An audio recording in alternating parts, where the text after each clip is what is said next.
na dëkk bu ne am na ko liñ ci waxoon mooy nañu def ay jéego ci contrôle bi te même contrôle boobu war nañoo fexe ba mu bañ a nekk loo xamante ne contrainte lay nekk par rapport ak utilisation bi mooy neexut Moustapha yow nga seet si ma wala nga bind ma nee ma yow wala sa doom dafa feebar dañ ko war a évacuer buñ ko deful mën na demee nii ma jox la ba pare ci loo xamante ne réew mi moo la ko jagleel à travers moi en termes d'action de solidarité mu war a am fu ñu ko retracé nu Moustapha kat président jox na ko lii pour mu faj doomam wala pour mu dem faju ji parce que bu boobaa sutura guñ ci nam dootuñ ko amati bu dee par rapport au pays limitrophe la wala au pays étranger de façon générale boo ci agiré bu yóbboo mu nekk loo xamante ne dañ ko def dans la plus grande discrétion pour efficacité bi nga ciy soxla nga mën ko am c'est pour ça que boo xoolee rubrique yi fonds de solidarité nationale la fonds yi nga xamante ne pour agir la à l'étranger de solidarité africaine ak fonds spéciaux yoo xamante ne œuvre sociale la pour nga jàppale ñi nga xam ne dañu lay solliciter mais ça ne va pas au-delà de ça. Monsieur le Président gis nañ tamit ci ñaari at yi amu leen programme ak FMI ak Banque mondiale ba tey yéen a ngi téye koom-koom bi est-ce que loolu mën naa wéy ak it ci ban anam ngeen ko fas yéenee wéyalee est-ce que du indi yeneen i jafe-jafe bu nekkee amuñu programme ak FMI ak Banque mondiale. waaw li ma ta leeral mooy amul rupture suñu diggante ak FMI. waxtaan baa ngi wéy. liñ ci war a teg mooy effectivement absence programme bi du doctrine. waxuñu rek dañuy dakkal bëgguñu programme. bëgg nañu programme ñu ngi liggéey pour am programme ak FMI te loolu moo tax ñu ngi continuer di waxtaan ak FMI. li ci des nag mooy ci yan anam la ñuy amee programme ak FMI. FMI dafa suspendre parce que ñun ñoo def un exercice de transparence ni ñu ko yoon laaji wax ne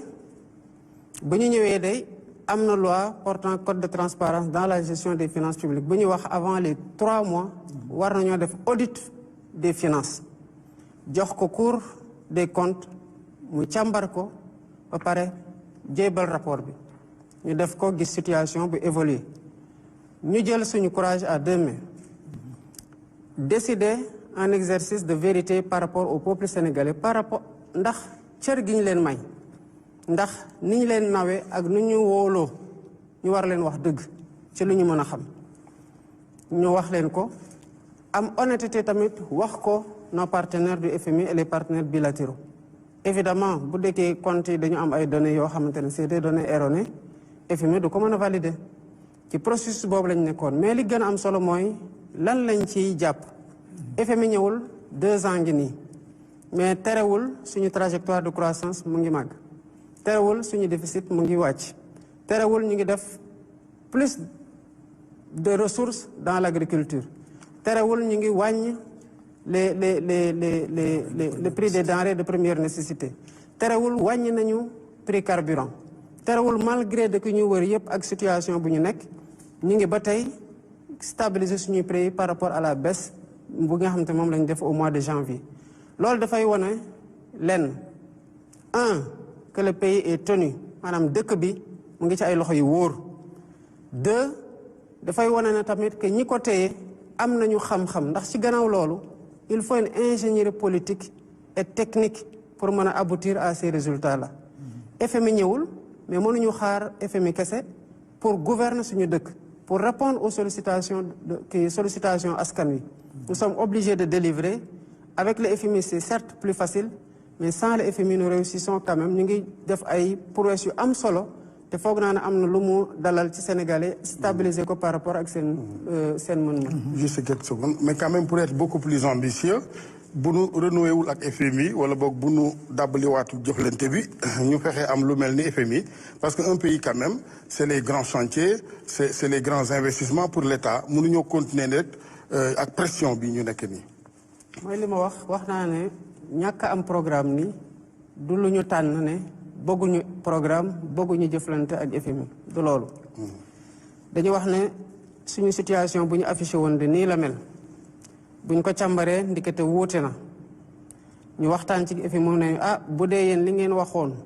moo am parce que Sénégal rek la ñuy xool après tout au-delà des dirigeants c'est le pays.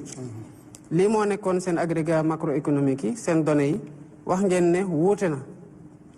kon ñun dañuy xaar ba stabiliser données yooyu ñu ne leen d'accord kon nañu wéyal waxtaan bi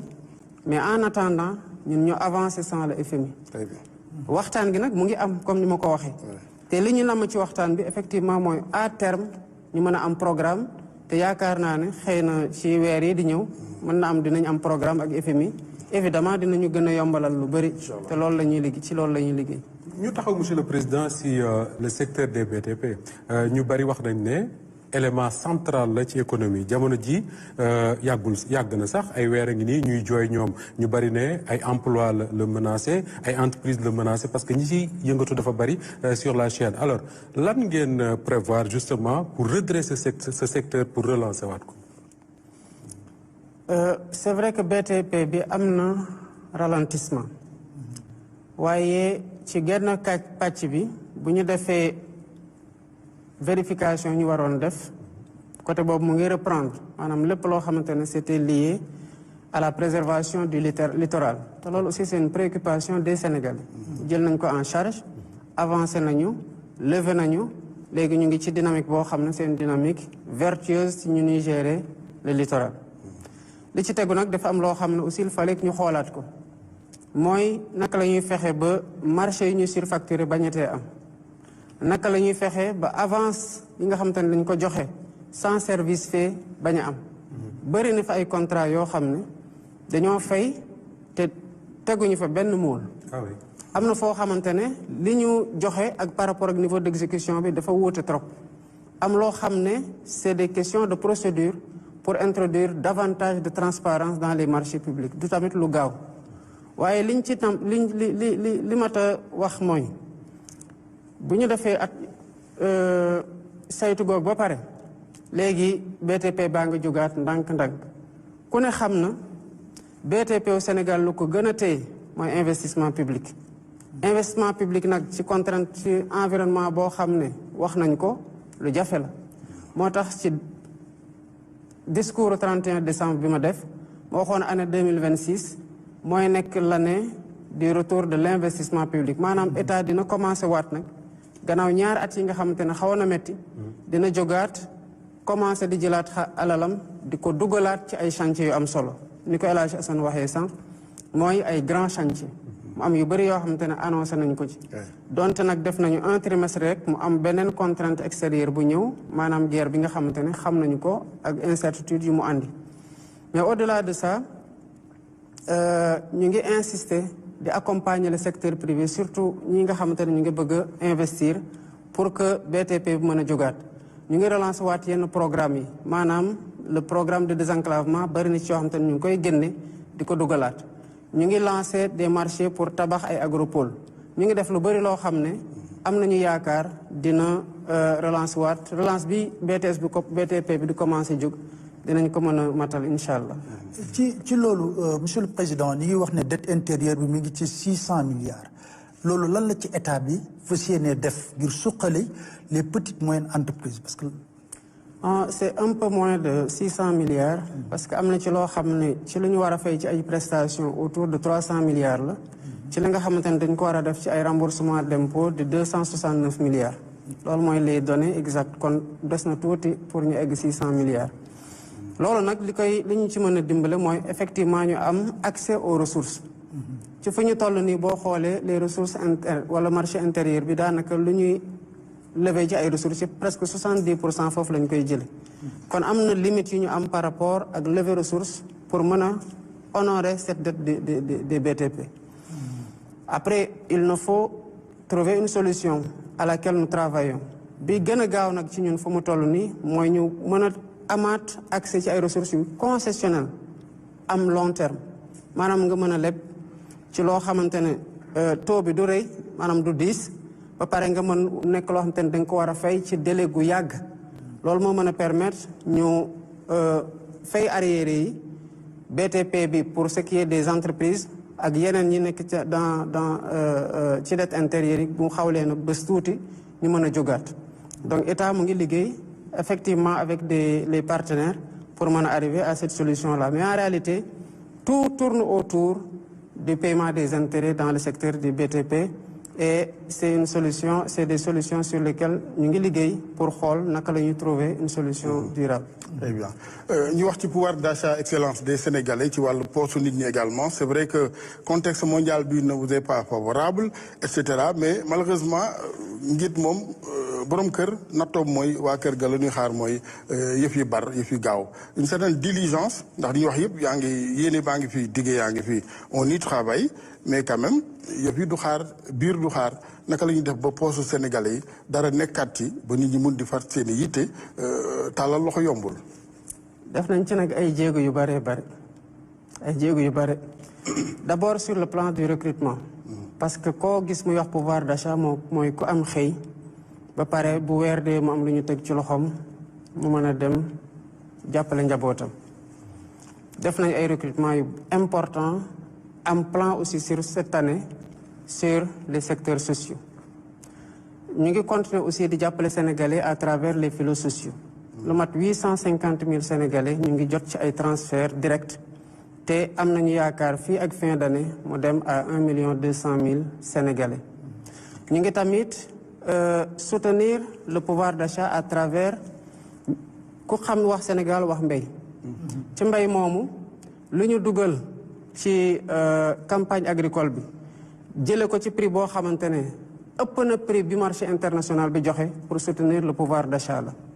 ñi nga xamante ne ñu ngi ci yeneen secteur mel ni secteur banane dañoo bloqué les importations pour ñoom ñu mën a jaay am lu ñu dugal ci poche yi fay seen salarié yi te lu ñu produire ren bëri na ñu nekk ci secteur maïs gunge nañu leen à travers des protocoles ak meunier yi pour ñu mën leen jëlal seen 25 000 tonnes de production cette année. kon il y a un ensemble de mesures yi nga xamante ne ñu ngi koy dérouler am ay renonciations yu ñu def par rapport ak taxes yi pour bañ a diisal mbir mi ci kaw Sénégalais yi ba pare di liggéey nag ci loo xamante ne c'est plus structurel lu mel ni créer ay emploi fi ma jógee Médina Yoro Foulah lu ñu fa doon def mooy poser ay première pierre ci première pierre yooyu bu paree c'est des nouveaux emplois yoo xamante ne dinañ ko créer rawatina zone d'aménagement industriel bi nga xamante ne def nañ ko Médina Yoro Foulah avec entre la Sonatel ak l'APIX te mu nar a créer à terme près de 1500 emplois kon il y a un ensemble de mesures concrètes yu ñu def qui vont dans le sens de l'amélioration du pouvoir d'achat des Sénégalais. damay bañ sa mbokki béykat yi mere ma ci wàllu gerte gi il semblerait que am na 300 000 tonnes yu des ci seen i yoxo malgré yi ngeen jote jënd est-ce que foofu tamit noppi nga pour jàppale leen fa. non bu dee sori na trop 300 000 tonnes. ah benn kilifa bu CNCR laa ci waxtaan. non c'est impossible. voilà mun bëgguma ko citer. impossible. ok. Monsieur le Président.